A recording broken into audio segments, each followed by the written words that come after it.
تو ہم کیوں پریشان ہیں جی؟ ہم نے دین کو رکھ دیا سائیڈ والی جیب میں ایک ٹوپی کی طرح کہ بس جب ضرورت ہو تو نکال کے اوڑھ لو اور جب اس کی ضرورت ختم ہو جائے تو واپس اس کو پاکٹ کے اندر ڈال لو۔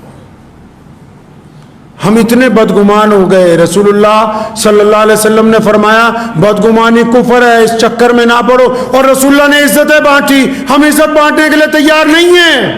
آپ اپنی ذاتی زندگی دیکھیں، سب لوگ، کیا ہم نے کسی کو عزت بانٹی ہے؟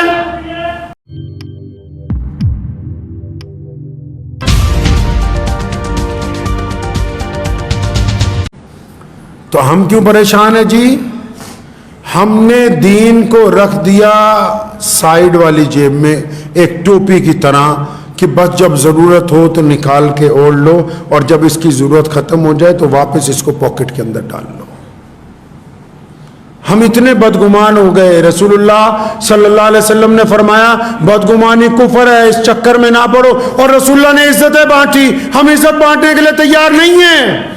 آپ اپنی ذاتی زندگی دیکھیں، سب لوگ، کیا ہم نے کسی کو عزت بانٹی ہے؟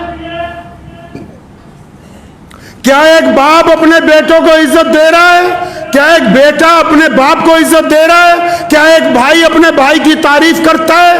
کیا ایک مالک اپنے مزدور کی صفت کرتا ہے؟ کیا ایک خریدار اپنے بیپاری کی تعریف کرتا ہے؟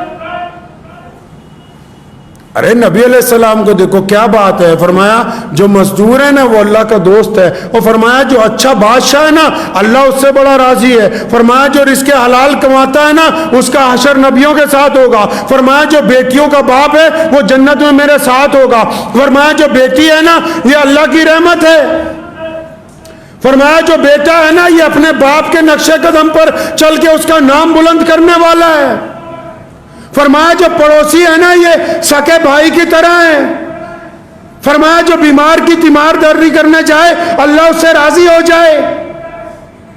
بتا تو لگے کیا ہم بھی کسی کی تعریف کرتے ہیں؟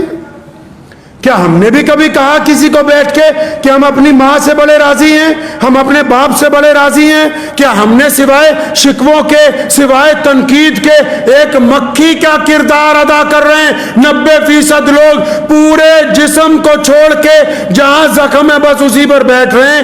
علماء کی برائی، اپنے لیڈران کی برائی، اپنے افسران کی برائی، اپنے بھائیوں کی برائی، اپنے پڑوسیوں کی برائی، اپنی بیوی کی برائی، اپنے بچوں کی برائی۔ کوئی تو ہو جس کے ساتھ تم وفادار ہو، جس کو کہو کہ میں تیرا ہوں تو میرا، ایسا کوئی بھی نہیں۔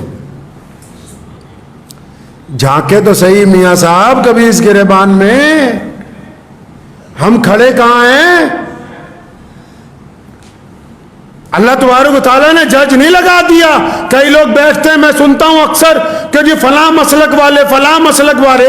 اللہ کے بندے اس مسلک کو چھوڑو۔ مجھے بات یاد آ گئی، حضرت مولانا مفتی عبد الوحید صاحب بٹھنڈی جموں کے بہت بڑے عالم دین گزرے ہیں، اللہ تعالیٰ ان کے درجات کو بلند فرمائے، اللہ تبارک و تعالیٰ ان کو جنت میں اعلیٰ مقام عطا فرمائے۔ انہوں نے اپنی مادری زبان میں قرآن پاک کی تفسیر لکھی ہے، مادری زبان میں۔ تو فرماتے ہیں کہ ایک دن ایک صاحب میرے پاس آ گئے، کہنے لگے حضرت مفتی صاحب میں آپ سے یہ پوچھنے آیا تھا کہ اگر کسی کو مسلمان بنانا ہو تو مجھے کیا کرنا پڑے گا؟ کسی کو مسلمان کرنا ہو تو کیا کرنا پڑے گا؟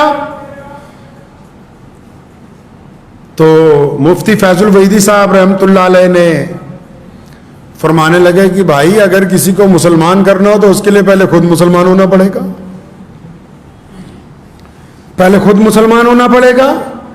کہنے لگا نہیں حضرت، جیسے میں ہوں، آپ مجھے دیکھیں نا جیسے میں ہوں، میں نے کسی کو اگر کلمہ پڑھوا، فرمایا تیری تو بات کر رہا ہوں، تیری بات کر رہا ہوں، مجھے یہ تو بتا فجر کی نماز پڑھی؟ فرمایا حضرت وہ تو میں پڑھی نہیں جاتی۔ تو فرمایا رسول اللہ تو کہتے ہیں جس نے جان بوجھ کے نماز چھوڑ دی وہ اسلام سے باہر ہے۔ اور 11ویں والے پیر شیخ عبد القادر جیلانی بغدادی رحمت اللہ علیہ فرماتے ہیں کہ جس نے جان بوجھ کر نمازیں قضا کی، جس نے جان بوجھ کر 3 جمعے کی نمازیں چھوڑ دی، فرمایا اس کا نکاح ٹوٹ گیا، اولاد حرام کی ہے۔ پڑھیے 11ویں والے پیر کے جتنے عاشق ہیں ان کو جا کے پہلے اور فرمایا ایسا بندہ مر جائے تو اس کو مسلمانوں کے قبرستان میں دفنانا جائز نہیں ہے. تو مفتی فیض الویدی صاحب نے فرمایا کہ پہلے خود مسلمان ہونا پڑے گا. حضرت جیسے میں فرمایا فجر کی نماز پڑھی نہیں, ظہر پڑھتے ہو نہیں, کس بات کی دعویٰ ہے کہ ہم بہترین مسلمان ہیں؟ بہترین مسلمان ہونے کے لیے رسول اللہ کا کہنا ماننا ہوگا. اور رسول اللہ کا کہنا سب سے پہلے یہ ہے کہ نماز میری آنکھوں کی ٹھنڈک ہے, تاکہ رسول اللہ چاہتے ہیں کہ نماز آپ کو بدگمانی سے بچا دے, نماز آپ کے خیالات کو اچھا کر دے, نماز آپ کے کردار کو اچھا کر دے, نماز آپ کے لب و لہجوں کو اچھا کر دے. تو جتنے بھی لوگ چاہتے ہیں نا بھی ٹینشن سے بچنا ہے, جتنے لوگ چاہتے ہیں کہ رات کو آرام سے سونا ہے, جتنے لوگ چاہتے ہیں کہ ہمارے دل میں جو روگ ہیں وہ دور ہو جائیں, تو بدگمانی دور کرنے کا بہترین طریقہ اللہ حضور کے اللہ تعالیٰ کی حضور سجدہ ہے. اپنے دل کو پاک کرنا اور دوسروں کی تعریف کی ہمت کرنا. اسلام نے کہا کہ اگر آپ کسی کی تعریف نہیں کر سکتے تو اس کی برائی بھی مت کیجیے. کئیوں میں ہمت نہیں نہ ہوتی تعریف کرنے کی, کہتے نہیں ہم نے تو قسم کھا رکھی ہے اس کی برائی کرنی ہے. تو اگر آپ ایسی برائی کر رہے ہیں جو اس بندے میں ہے نہیں, اس بندے میں ہے نہیں. نبی علیہ السلام کے لیے جب اس بادشاہ نے کہا کہ نبی علیہ السلام کے کسی رشتہ دار کو بلاؤ, رشتہ دار سے پوچھیں گے کہ یہ کیسے ہیں, تو ابو سفیان اس دور میں مسلمان نہیں ہوئے تھے رضی اللہ تعالیٰ عنہ, وہ اس بادشاہ کے قریب تھے, پہنچے تو بادشاہ نے کہا رشتہ دار بلاؤ. رشتہ دار بلائے گا, بتائے گا کہ یہ کیسے ہیں, ان کا کردار کیسا ہے, رہن سہن کیسا ہے. رشتہ داروں کو اصلیت پتہ ہوتی ہے, اور رشتہ دار سارے تو اچھے نہیں نہ ہوتے. لیکن سنو حضرت ابو سفیان نے کیا کیا. فرمایا میں تو رسول اللہ کے ساتھ نہیں تھا, ایمان نہیں لایا تھا. اس نے مجھے رسول اللہ کے بارے میں بہت سارے سوالات کیے. فرمایا بڑی کوشش کے باوجود کوئی ایسی بات ہی نہیں ملی جو نعوذ باللہ ہم کہتے ہیں کہ رسول اللہ صلی اللہ علیہ وسلم کے اندر یہ بات ہے. کوئی بات ہوتی تو بتاتے, کوئی ہوگی تو بتائیں گے. آج کل تو اچھا کام شروع ہو گیا نا, رشتہ داروں نے بھی, یاروں دوستوں نے بھی نماز اپنی پڑھتے ہیں, کھاتے میں دوسرے کی لکھوا رہے ہیں. صدقہ خود دے رہے ہیں, کھاتے میں دوسرے کی لکھوا رہے ہیں. آپ کہیں گے یہ کیسے ہو سکتا ہے, نماز اپنی پڑھتے ہیں, کھاتے میں دوسرے کے لکھواتے ہیں. بھائی اب جس کی برائی کرو گے, جس پہ الزام لگاؤ گے, اس میں وہ برائی نہیں ہے تو یہ تمہاری نمازوں کا اجر تو اسی کے کھاتے میں لکھا جائے گا نا جی. یہ آپ کی نیکیوں کا ثواب تو اسی کو ملنے والا ہے نا, آپ تو پھر کنگلے کے کنگلے ہی. تو اس لیے کوشش کریں کہ پیارے نبی حضرت محمد رسول اللہ صلی اللہ علیہ وسلم چاہتے ہیں کہ خوبصورت معاشرہ بنے. کیسا جی, کیسا معاشرہ بنے؟ خوبصورت. اگر میں اس بات کو آگے لے چلوں تو بہت لمبی گفتگو چاہیے, اور یہ گفتگو جا کے سیدھی پارلیمنٹ پر ختم ہوگی کہ کس طرح آپ اس عادت کو اپنا کے عزت دارانہ طریقے سے اقتدار میں حصے دار بن سکتے ہیں. آپ اس بیماری کو چھوٹی بیماری نہ سمجھیے.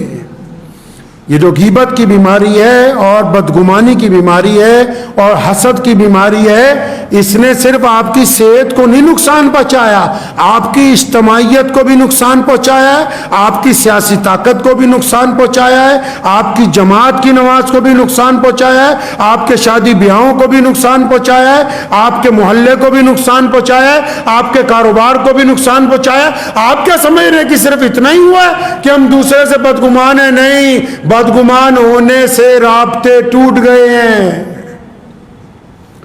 بدگمان ہونے سے رابطے ٹوٹ گئے ہیں. بدگمان ہونے سے طاقت بکھر گئی ہے. بدگمان ہونے سے رشتے میں کھٹاس آ گئی ہے. بدگمان ہونے سے ہوا اکھڑ گئی ہے. اب ہمیں کوئی پوچھتا نہیں ہے. آپ کیا سمجھتے ہیں کہ بہت چھوٹی بیماری ہے؟ نہیں نہیں نہیں. کہتے ہیں نا, گفتگو کو ختم کرتا ہوں, وقت ہو گیا. کہتے ہیں کہ تمام بیماریوں کی جڑ کیا ہے جی؟ قبض ہے پیٹ میں.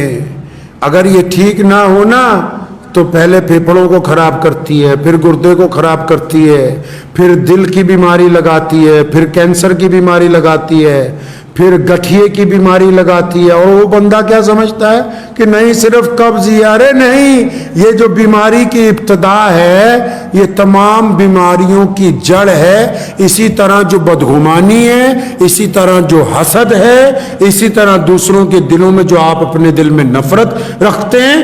آپ یہ نہ سمجھیں کہ ایک چھوٹی سی بیماری ہے، اس نے آپ کے کاروبار کو محدود کیا ہے، اس نے آپ کے رشتوں کو محدود کیا ہے، اس نے آپ کی سیاسی طاقت کو محدود کیا ہے، اس نے آپ کی انفرادی طاقت کو بخیر دیا ہے. اس لیے ہمیشہ یاد رکھیں جتنی زیادہ بدگمانی کو دل میں سے ختم کریں گے اللہ اتنی عزت عطا فرمائیں گے، اللہ اتنی طاقت عطا فرمائیں گے، اتنے وسائل عطا فرمائیں گے اور دل کو سکون پہنچ جائے گا. اس کے بعد جب آپ سجدہ کریں گے تو آپ کا سجدہ اللہ تعالیٰ کے ہاں قبول ہو جائے گا انشاءاللہ. دعا کیجیے اللہ اس پہ اور مجھے، آپ کو اور مجھے سب کو اس پہ عمل کی توفیق عطا فرمائے. آپ سے نویدن ہے کہ آپ ہمارے چینل کو سبسکرائب ضرور کیجیے گا تاکہ آپ کو وہ خبریں پہنچتی رہیں جن کو گودی میڈیا نہیں دکھاتا ہے، وہ ہم آپ تک پہنچانے کی کوشش کرتے ہیں. فی الحال اس ویڈیو میں اتنا ہی، ہمیں دیجیے اجازت. آگے پھر ملاقات ہوگی آپ سے کسی ایسی خبر کے ساتھ. تب تک کے لیے جے ہند، دھنیہ واد.